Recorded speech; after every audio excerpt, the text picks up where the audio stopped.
Well, hello, creatives, community, and kind folks out there. Welcome to RPG with DBJ. I am your host, DBJ, and today we're going to talk about trust.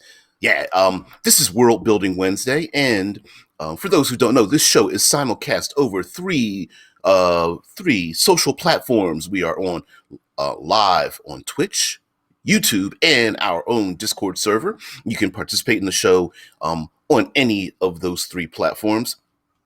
And to give you a little background on the show, we take a subject. This subject is trust, but we take all kinds of subjects from celestials to Medusas to mountainous terrain and all things in between because we like to talk about tabletop RPG um, uh, subjects and things. And this subject is trust, and then we subdivide that each day. Monster Monday, Discord Tuesday. Today is World Building Wednesday, and we are going to generally talk about helpful hands and hand grenades.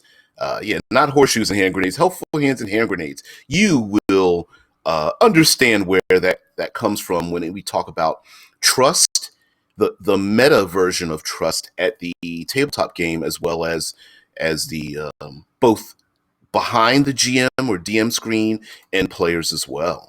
So I would basically this week we are talking far more meta than we normally do in this channel. And I thought the idea of trust was something that in our tabletop RPG community, while very important, it's like one of those like top 5 things you need at the table to have a really good time. We tend not to define it because there is much more to define in it than the descriptor would seem. And also it's something that because of our general nature to be socially awkward, it's also something very difficult to talk about with people that either you care about greatly or sets you as an outsider in a group of people who are outsiders themselves. So that's why I think this subject, while on its surface might be simple, could be very complicated. All right, now in world building, because of our World Building Wednesday subject, I thought we would talk about helpful hands and hand grenades. So let's talk about the hand grenades first. All right. When it comes to world building, and I mentioned this yesterday, and some of you guys, I'm sure you've probably come across these type of players. Some players aren't there just to, they aren't there to be disruptive on purpose. There's some players that just get very excited or they get very myopic and they focus down on what they're doing and they start to ignore the actions and or reactions of those at the table. But then there's these other players that, much like the Joker, just want to see the world burn. And they're not there just to pick and prod at the players. They're there to throw a hand grenade into the setting, into the world, basically. And much like a person who tries to hack their way through a video game, not particularly caring about the mechanisms in the video game or the people who design a thing with an intention in the first place. Some players out there are intent on disrupting, like the game master, the other players, and in far more literally than figuratively want to see the world burn. There are players who, when knowing that in the world that there are, say, a couple of copper pieces you have to throw to the guards to pay for a toll, go 0 to 60, start drawing swords, and go ham on on some kind of a nobility or something. There's always that the player that wants to basically burn the tavern down. And the problem with that is that they're breaking the social trust. Okay, it's much like the player who insists on wanting to play. This comes from a legacy, especially those of us graybeards from Grognardian days.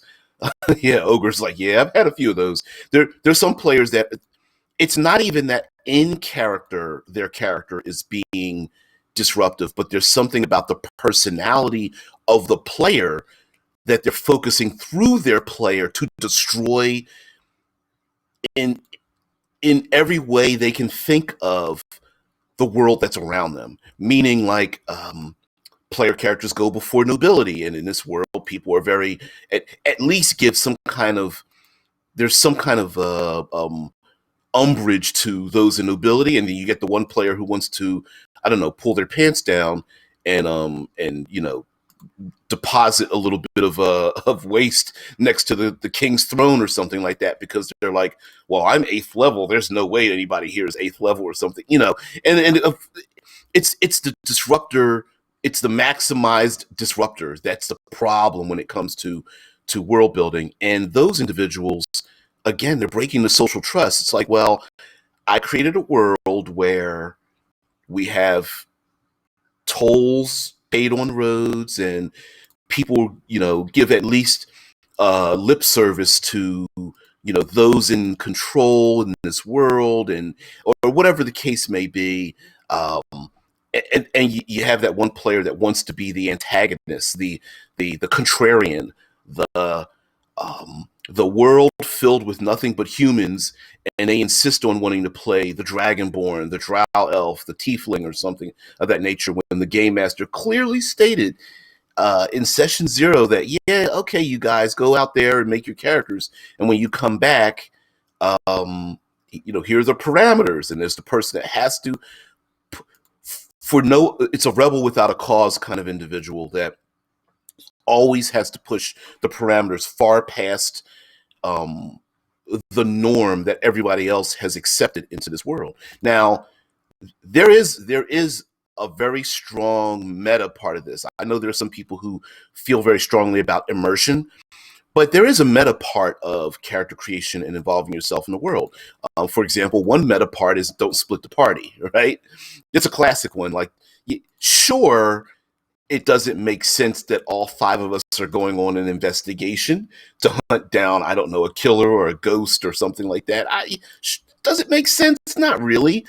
But there is a meta part of it of, like, don't split the party. Why? Well, A, it's complicated, and B, every moment that you are not interacting with the GM is reducing the percentage of time that you have the GM's attention, right? So if you go off by yourself, and listen, there's a lot of players that love to do this. If you go off by yourself and there's 3 other players that are together, you've just reduced your time by 75% of your interaction with the game master. If the game master wants to be equalize their time, right? He's going to spend 75% of his time with 3 players, 25% of the time with you, unless you're a thief, you're a spotlight thief or something. Um, yeah, Deadman says, or worse yet, the GM wants to destroy everything, but the PCs are working to stop them. Yeah. Now, I haven't gotten on the other side. Of the GM screen, because there are individuals that are just as dangerous on that side too.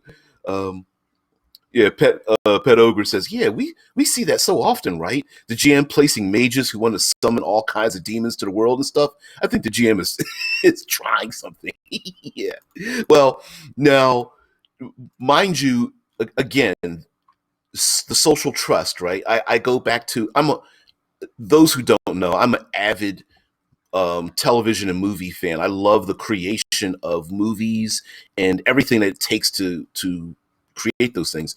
And one of those is having a synergy with the actors. I mentioned yesterday, someone else said, it's seeing a romantic scene and the 2 individuals have no chemistry, right? Sometimes we hear about actors that are very disruptive behind the scenes in a movie, and it's like, well, sure, you're probably great by yourself, but you're being an ass when it comes to the rest of us, right? You're making demands, and the rest of us are just rolling our eyes like, listen, we came here to be together. Sometimes you can tell that actors and actresses on a set are having a great time because you can see the energy that they're giving when they are together. And you want to be that person that fits into that synergy, that works well with others. You don't want to be the outcast, the one on the outs, because you won't be. No one wants to invite you back, or if they do invite you back, they're just rolling their eyes the entire time because they really don't want to deal with you. Same thing goes for our gaming table, and the when the game master creates the world, the setting, um, like I mentioned off camera yesterday about a maritime setting, one where there's like you're supposed to play a character that's you know a crew member of a ship, and you're sailing from island to island, and it's an age of piracy and exploration and such. And then you come to the table and you're like, well, I made a character that just wants to open a tavern and stay home. And it's just like you just want to roll your eyes, like, really? Like, you're already starting at, at a point of disadvantage and disruption, and then want to get mad when things don't go your way. Now, let's get on the other side of the screen. Let's get on the GM and DM side, on the Game Master and Dungeon Master side of the screen, and how destructive they can be, even though it's their own setting. One of the problems that comes about is the fact that is it's not the game master destroying their setting, throwing the hand grenades instead of the helping hand. It's the idea that the world isn't consistent, and players hate inconsistent game masters. Now, the consistency could be quite brutal. The consistency could be very easy. The consistency could be very, in a strange way, chaotic if it's supposed to be a chaotic world. But to be consistent is what players are looking for. Consistent with the rules, consistent with the world, consistent with your NPCs, um, consistent with the expectations of the people in the world, how they act, what kind of language they use, the consistent with population numbers. Like, and it doesn't need to be written in stone, but if the desert is to the south, the desert should always be to the south, right? And there should be people, I don't know, that are desert folk that live in the desert. If you start changing those things around, the expectations, the dangers, last week I thought we would do spell slots, but this week we're going to use spell points, and you just spring it on your players without a discussion or an agreement or something, and then you switch it back halfway in the middle of the game. They're gonna be kind of pissed off at you. Pet Ogre goes on to say, part of the social trust is that players trust the GM to come up with plots that might be world ending, but to be fair, when allowing the player characters to stop them. That's the unspoken rule, right? Yeah, there's always a convenience of the plot to destroy the world, except for dot dot dot. Yeah. Pet Ogre says, but I've seen players that seem to have problems believing that the GM will be fair. Consistency is key. Yeah. This now, I will admit, like, there is some kind of weird meta thing where at once this is hard to describe, so I thought we would toss this under the trust idea. Is that the game master wants to make a plot where the big bad does their big bad thing, right? I don't know. Dr. Nasty wants to draw the moon to the earth or some crap like that. Summon a portal, mind control everyone. I don't know. Use some kind of implosion device to wipe out another nation, or doesn't matter. Hey, Vince. I think I thought I heard that too, because I have a little bit of an echo in my. That's why I wear my headphones, so I can kind of hear myself. But I think that depends on the platform too, since I'm streaming on 3 different things. So, Kaya says, in 2 to 3 of the campaigns I play, we rarely unite the party. Spotlight rotates from player to player, and most of the time we are listening. Many storylines interweave. You're lucky there. You are very lucky there, Caius, because um, just sometimes, there are individuals that are spotlight hogs.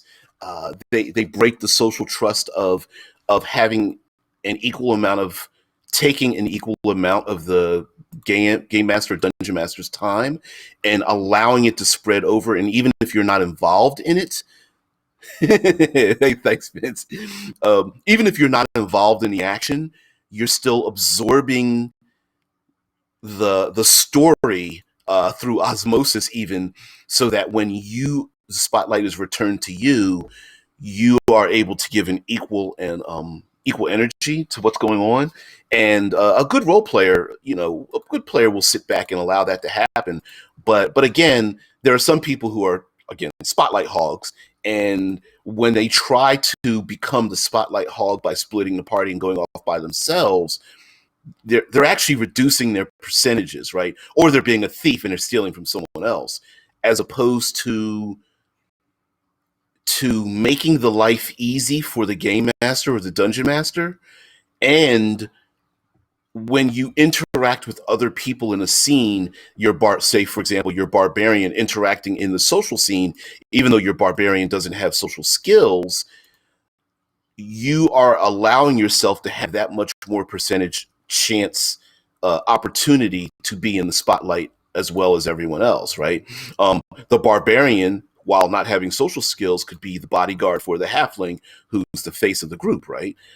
That's that's a very simple, perfect excuse for a character who's not set for social interactions to be part of a social interaction in the first place. Yep. Yeah. Ogre says, yeah, Ricker's like, man, almost forgot the Twitch. Yeah, you're fine. I'm like, I'm pretty close. I'll tell you guys how close I am at the end of the session. Ogre says, once upon a time, and it still happens, it was more common for modules and games to be written from a GM as opponent point of view. Fortunately, it's rarer these days. Yeah, you're right. Tomb of Horrors is the classic module designed specifically for the game master to go after and hunt down and literally belittle the player characters. Like, it's designed to. There are traps in Tomb of Horrors that are there for no other reason than to belittle and embarrass the player characters. Like, there's no, it's not lethal, it's not dangerous. It's just there to. I'll give away what that is. I didn't change. Yeah, Dead Man brings up Grimtooth Traps books. Yeah, there's a ton of those in there that are pretty. They're not just dangerous. They're almost. They're like they're the Simpsons. Like, ha ha, gotcha. I hate those. Oh man, Kaya says the session on Saturday, the others are traveling together to visit an enemy keep while my PC looks after home. I have plans, but expect to play little part. You are very reasonable there, Caius. Not everybody's like that. Vince says, to be honest, I'm not a huge fan of large sections where my character is not present because I feel like I shouldn't know this anyway. There's a meta reason. Maybe that's another subject. Next week, we're probably going to talk about alchemy. Maybe after that, we'll talk about the good and bad of metagaming.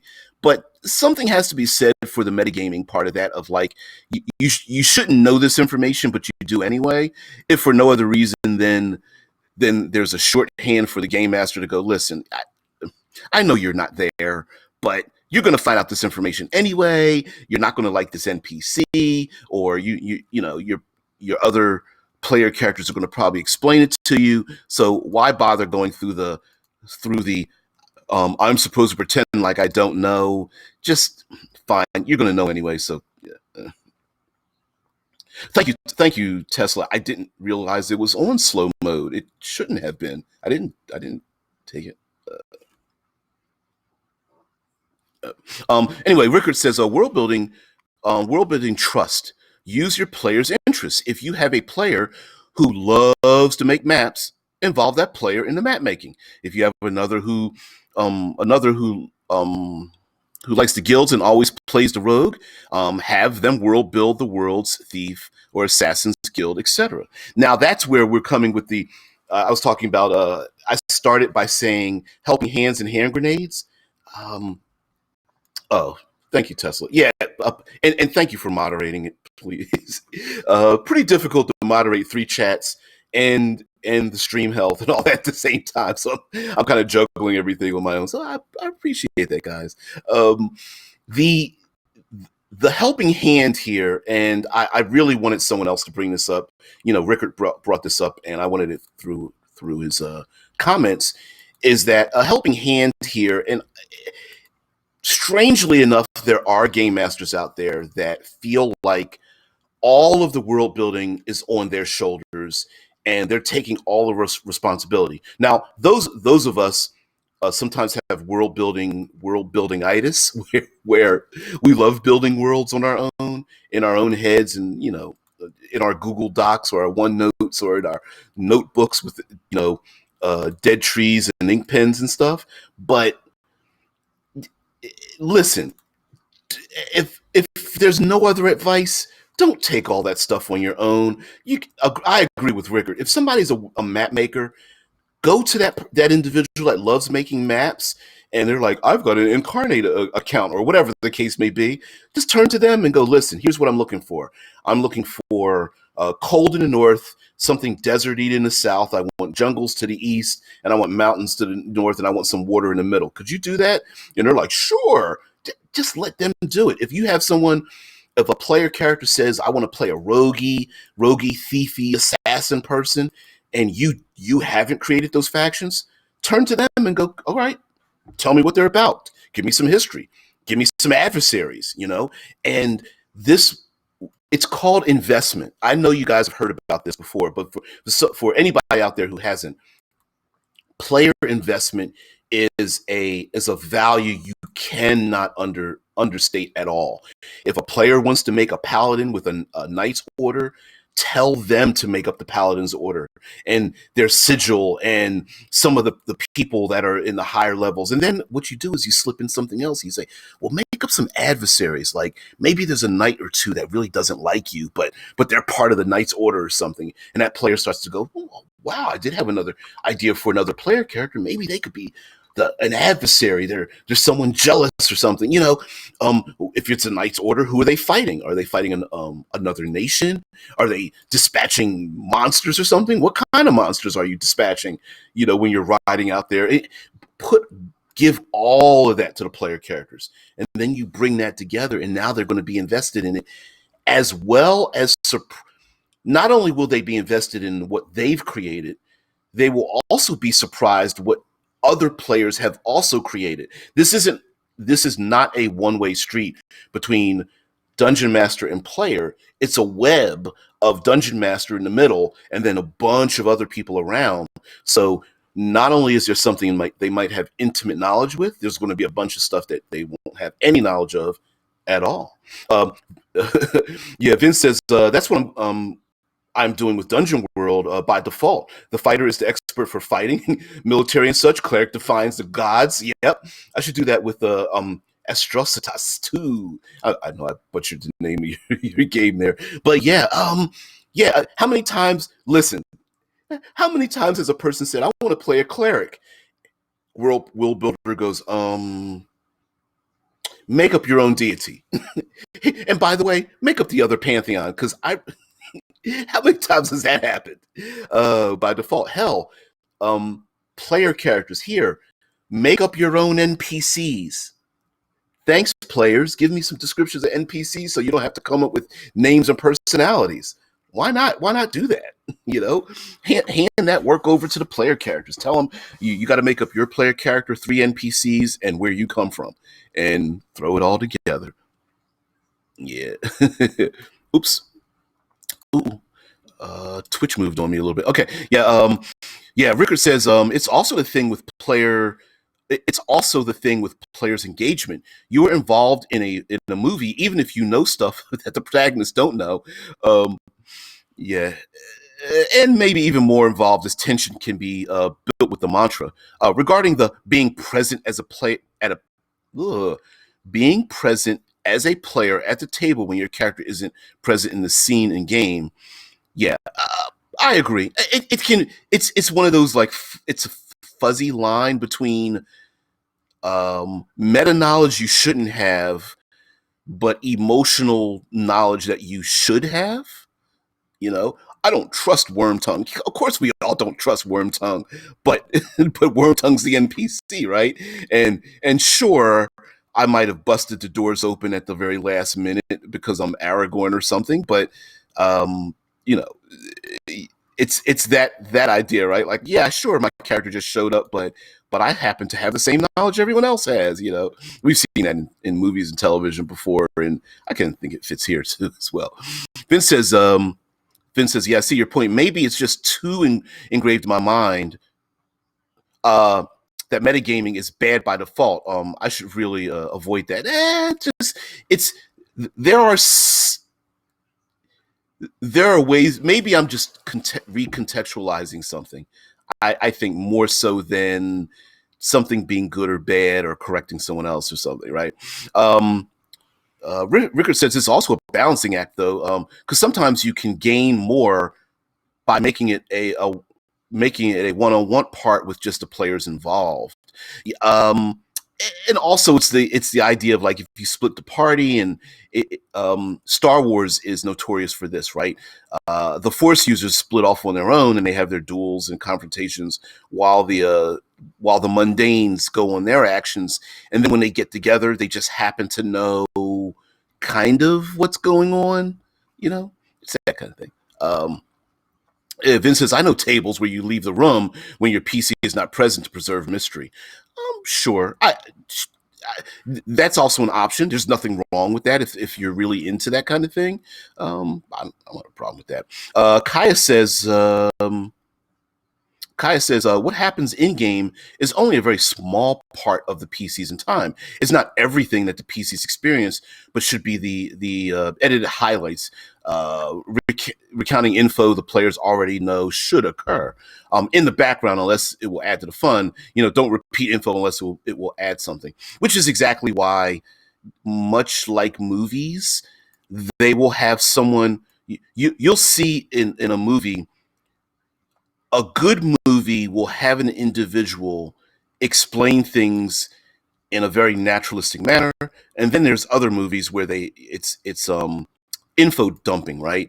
And they'll make a character in the story whose only purpose there is to info dump for the viewer.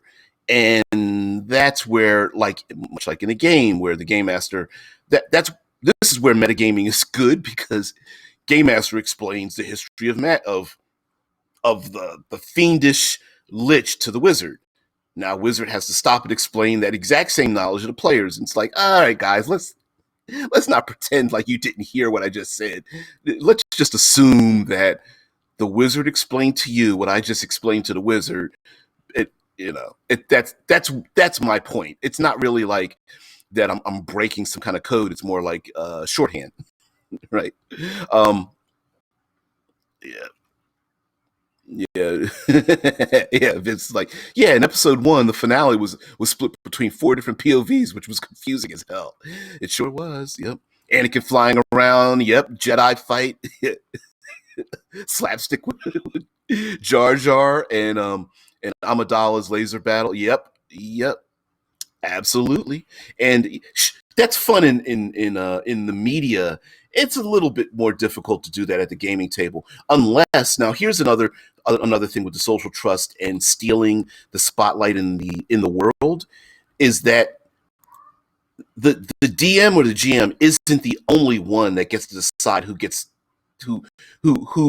shares in the spotlight, right? If you're a player and you do realize that the game master is spending far too much time with you and should cut the scene over to somebody else doing their thing, just say up front, hey, GM, why don't you go over to the paladin, because I know I'm sneaking around the back, and we're all trying to siege the castle in our own ways or something like that. Why don't you switch the scene over?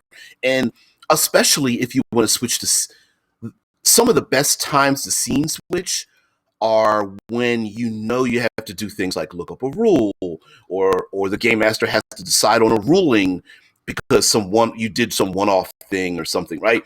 It's the bard is like, I'm not going to be very effective in this battle, but I'm going to go up to the top of the big cauldron that has the boiling oil that's supposed to spill on the army that's sieging the castle, and I'm going to push against it and knock it over and spill it on top of somebody. And the game master's like, I didn't even come up with the stats for this. Well, all right, cool. I'm dumping the oil and let's split scene over to somebody else so that by the time the game master comes back around, they have at least maybe a refreshed adjudication of what effect that would be. And also by splitting the scene, the people who aren't involved could go, I got an idea with how that would work. And then you're able to move it around instead of stopping all the action, waiting for the cleric or the wizard or the warlock to decide exactly what they're going to do. And then you get the one player who's like, I'm just going to sit here in the background and do my own thing. Tap, tap, tap on the phone, right? It does prevent that. And again, it's the social trust to say, you know what, guys, I'm not going to steal the spotlight. I know you guys are used to me doing that, but instead, let's focus on somebody else. Um, yeah. Vince goes like, yeah, let's switch between four different fighters at the table. That would be impossible. Yeah, player one does space battle. Player two, is in army combat. Yep. Player three, Jedi fight. Player four, regular laser pistol combat. Imagine the bookkeeping involved in switching between those. Yeah, please don't. I don't. I don't want to do that. Yeah, and I absolutely agree with you. It's like, yeah, how about we not do that? Let's meta trust this, and we all stick together. That's why splitting the party becomes a chore. For the player character, they're like, it doesn't bother me. But if the more you stress out your game master or dungeon master, the less energy they're now expending on making your interaction that much better. Um, which is why, while you would have to have either very like Caius's group, either you agree that this is how we're going to do it, and you, by virtue of you of not participating in that scene, you are still involved in it. Sure, that's why not. That's I've done that plenty of times. But on the other hand, for the person whose leg is shaking and they've got the nervous twitch because they really want to be involved in this thing, but they also have separated themselves from it. Yeah, that's why split the party is such a trope, right? um, Vince says, oh yeah, yeah. Rickard says, would you need to though? Is it just dice rolling? I mean, it's just dice rolling each round. I suppose you could do like each round, like going to the four different scenes from each individual that's doing a thing, right? Like, all right, in my round, I'm going to, I'm in space and I'm going to, fire at the, we're dog fighting or something in our starfighter, right? Okay, you make your attack roll, and then you switch the scene, but you go to the next player who's like, I'm sneaking into the force fielded keep or something like that, and I'm attacking the I don't know, the force field generator or something like that. Like, I suppose you could do that, and it's maybe that's just more of a narrative effect where, despite the fact that each person's taking their turn rolling their dice, they're actually in different locations. Yes, unless the complication might get into, I'm shooting my pistol, which only takes a couple seconds, versus I'm setting up a series of explosives that might take me a couple of minutes. So you might have a weird time frame that flows differently. But sure, I think you could get. I think it's possible to do it, but it will take some juggling. And again, since we're talking about trust, that players don't that you can trust your players not to fiddle with the complication of it by making it as smooth as possible, right?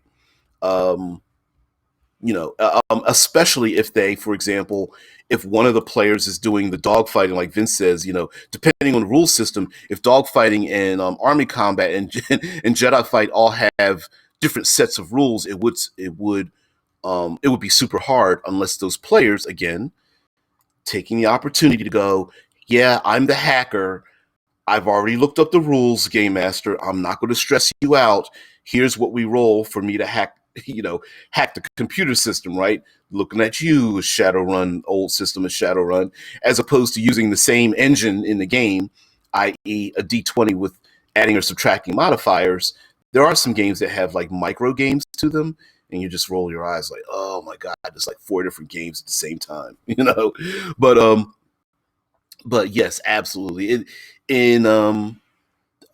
Vince says in in something like Dungeon World, when it's more narratively focused, it should be doable. Fate does a good job of doing that, as well as a lot of the Apocalypse Engine type style games will do that. Yeah. Dead Man says, or you could do the Final Fantasy 2-4, Final Fantasy 2-4 did, where each action chosen had an effect timer tied to it. Ah, okay. The meteor spell took longer than the fire spell. I see what you're saying. So you could do something like the wizard does the spell, even though it takes longer to do, and then that has like an overlay or a delay or like a timer effect to it, while maybe somebody else does something that takes 2 actions, even though their action is taking 1 action, or whatever.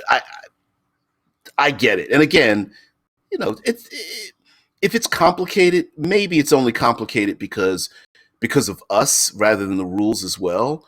As player characters, maybe we're just like, listen. I mean, as players, we can take some of that responsibility off of the game master and go, dude, no.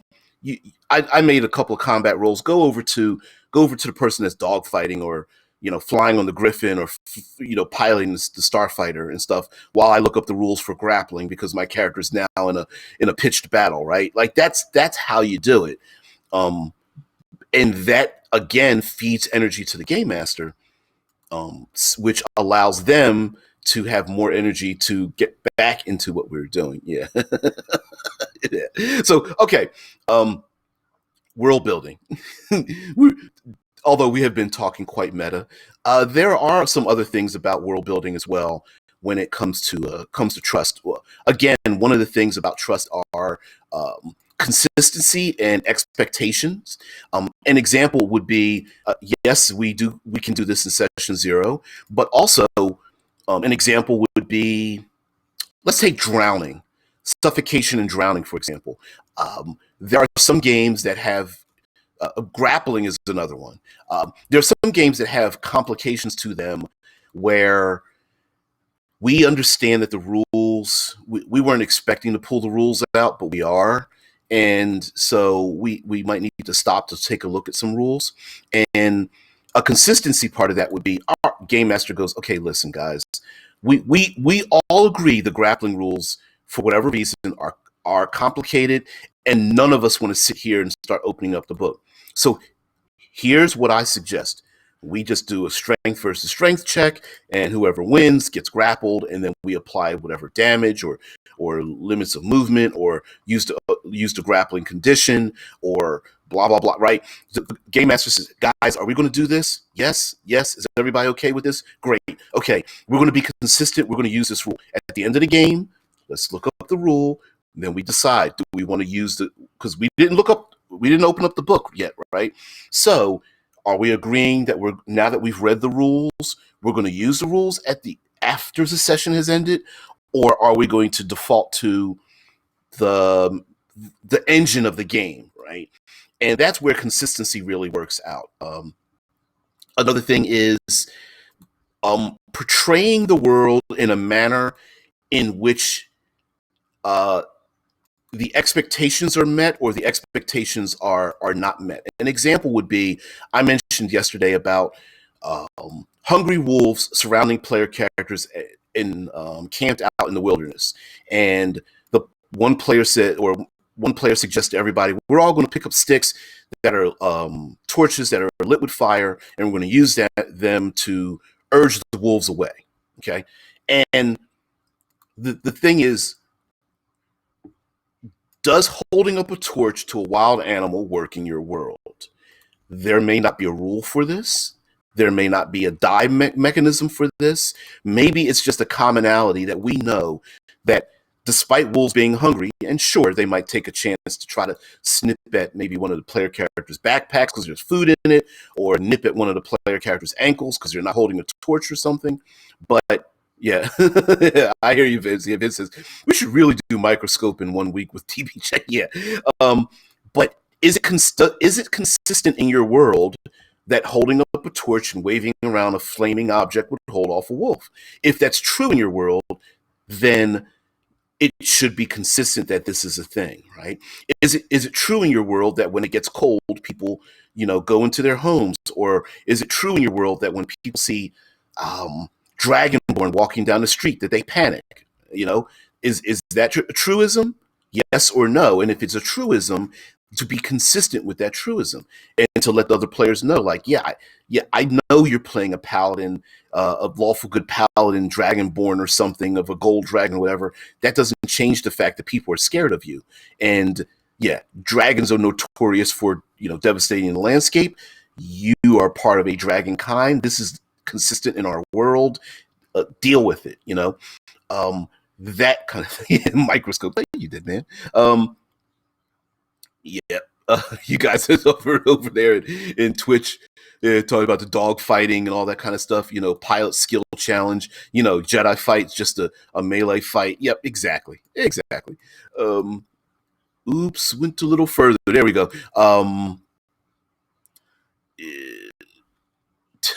You guys leave Jar Jar alone. The guy who portrayed Jar Jar, that he was hired to do that. I know you guys aren't picking with that. Yeah. Vince says, yeah, don't waste too much time looking up stuff. If it takes more than 1 minute to check, just make it up. Yeah, and usually, hopefully, your game has a good engine to it.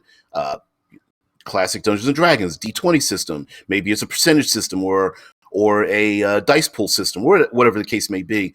Usually, a game has a pretty good engine. It's not.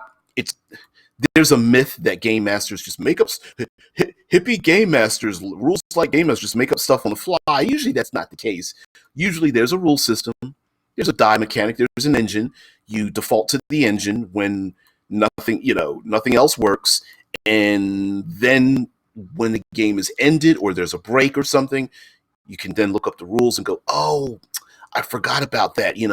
It's the oh, I forgot about the opportunity attack, or I forgot about the inspiration, or how many times have people forgotten about that extra D4 from a bless spell, right?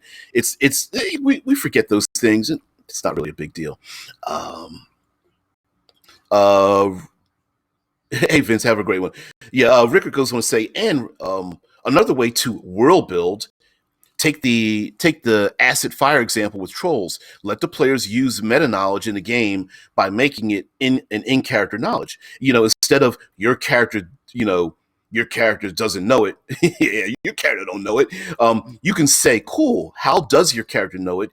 Give me a backstory later." Or when your fellow PCs ask how you know, and that's another thing, right? Like you could. Oh, did I lose it? Testing. I'm still getting sound through. Uh, um, there is a possibility, and I'm still broadcasting, so I'm not sure exactly where that's going, unless I fell in and out. Um, okay, cool. Okay, good. Sorry, 3 platforms, right? That's my problem.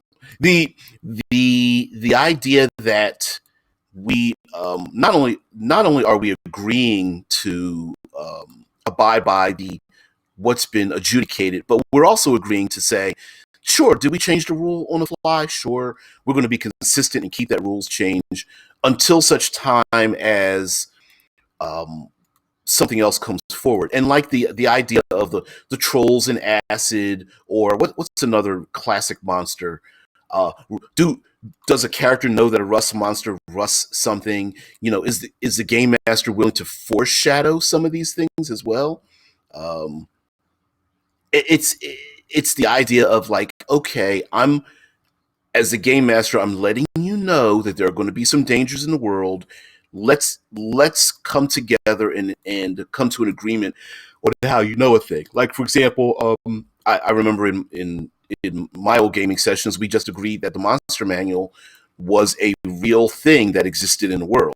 Like you could go to a major city and there might be a sage there that has the meta knowledge of the creatures in the world, and then at that point if the game master wants to disrupt what the players know, then they can challenge that, but they have something from the beginning, that they already know. I'm not sure. I'm still, yeah. It's just, yeah. We're in a period of time where not all of us are going to have the humanity is putting a drain on our broadcasting, so, and streaming and stuff. So yeah. Yeah, Ricker's like, player. Oh no, not a rust monster. PC. I remember one of those things, got to our local blacksmith when I was a kid. Exactly. Exactly, right? If now part of this too has to do with the fact of, like, as a game master, are you doing a gotcha? Are you doing the uh there's a rust monster around the corner. Ha ha! Your character doesn't know what a rust monster is. You have to hit it with your axe, right? Are you being that kind of foolish, or are you foreshadowing the thing where you see an insectoid, or maybe it's not, and it brings its antlers close to the fallen enemy or something, and the chainmail rusts instantly, and it has a little proboscis as it sucks up some of the rust or something that's deposited after its long antlers have caressed the chainmail. Like, are you foreshadowing it? Are you are we not describing things and we're just going, yeah, you turn the corner and there's two rust monsters and I don't know, seven ogres with, I don't know, wooden spears or something, right? You know, are you? It's the idea of, are you describing what they're seeing, or are you just opening up the book and go, well, they're orcs and they're, it's an ogre, it's a rust monster, it's a displacer beast. Um, how are you introducing these things to the players? Because if you say troll, they're going to know what a troll is, and you get into the problem with the metagaming. Or are you describing a monster with, like, I don't know, pus-filled bumps on its skin or something like that, and it smells terrible, which could probably be just, it could be any number of things. Is it a troll? Is it a diseased ogre? And then again, are you playing a gotcha, or are these brand new players? They're brand new players and they don't understand the idea of the regenerating troll until they encounter the thing, so that has a lot to do with it as well. um yeah. Yeah, like Ricker goes on to say, now you have a story about a rust monster getting into a small mountain village and almost ruining the local blacksmith, which, going back to the idea of the player character coming up with a reason why they know that information. Ricker goes on to say, maybe they needed to hire a mage to solve the problems. So now you have an NPC contact as well. I actually like, I love the accidental on the fly creation that becomes the real thing. It's we've seen this plenty of times. As a matter of fact, we saw this we brought up Star Wars before. In Empire Strikes Back, we didn't know Han Solo had a contact until Han Solo says, I know a guy. And then, boom, we go to a gas giant, and then who's there? Lando, right? Well, I know a guy is, or how many times have we seen a television show where one of the actors says, who is that person? Oh, that's one of my siblings, or that's my dad visiting from out of town, or this person's an old friend of mine that went to college with me. And six seasons since then, you didn't know this person existed, but on the fly, a player character that says, "Oh, I remember when the rust monster came into my village." You have a reason why everyone knows what the hell a rust monster is. B, you, like Rickard said, now you have a background information about what happened when that rust monster came into town, and then you have this information about the mage that got rid of the rust monster. Which, and mind you, this doesn't necessarily need to be some kind of, like, um, instant gratification contact that does everything for you, but now you get to build on this background. Um, what happened in the village? Maybe there's some people who are still suffering from it. Maybe the blacksmith has, suffered some kind of trauma, or their business went out of business, or the community gathered together to maintain the blacksmith's business, even though there was a traumatic thing that happened, or maybe the blacksmith is still paying back the loans that were needed to keep the business afloat. Maybe when the PCs come into town and they see the tavern and there's the shell or the skin of a rust monster hanging over the tavern bar or something like that, right? Might be pretty different. Maybe there's more there. Maybe there was a overbreeding of rust monsters out in the jungles or something, where the local people that live in the jungles don't wear metal. They use bone and wood and stone for their weapons or something. And it's like, we ride on the back of rust monsters. So now you have a whole reason why they're there or something, as opposed to one-offs and stuff. So anyway, guys, as I explained when I was off screen, we are coming to the end. These shows are broadcast before I go to work, and they changed our start time to stagger our start times to abide by social distancing in a weird way through going to work. So I will call this to an end. Thank you very much. I'll read this last comment and then we will move on. Maybe the PC gets a quirk of leaving a gold piece going on the anvil of every blacksmith they come across to pay tribute to their village blacksmith that lost his home during the rust monster incident. You see how world building that is? And this is one of those things where it's the yes anding or yes butting thing, where a player character, you have a situation where you could have either had an argument about someone knowing or not knowing some meta knowledge, or you go, player says, I know what a rust monster is, right? And you go, yes. And you start carving the story out of something that happened quite by accident.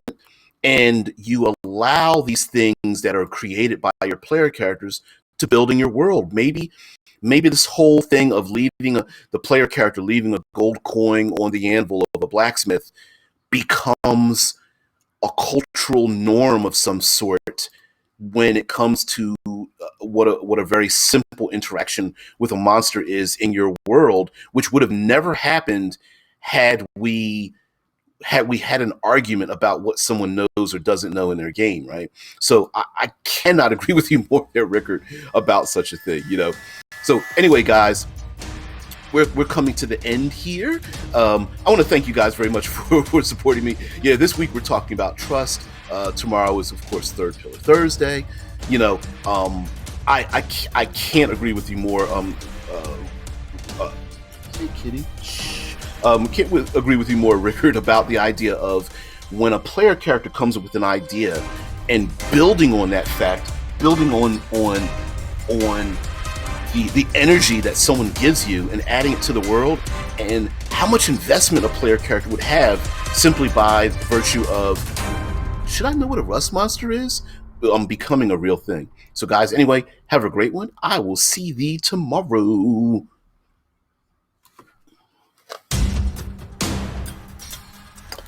Thank you very much for watching. Have a great one. Bye.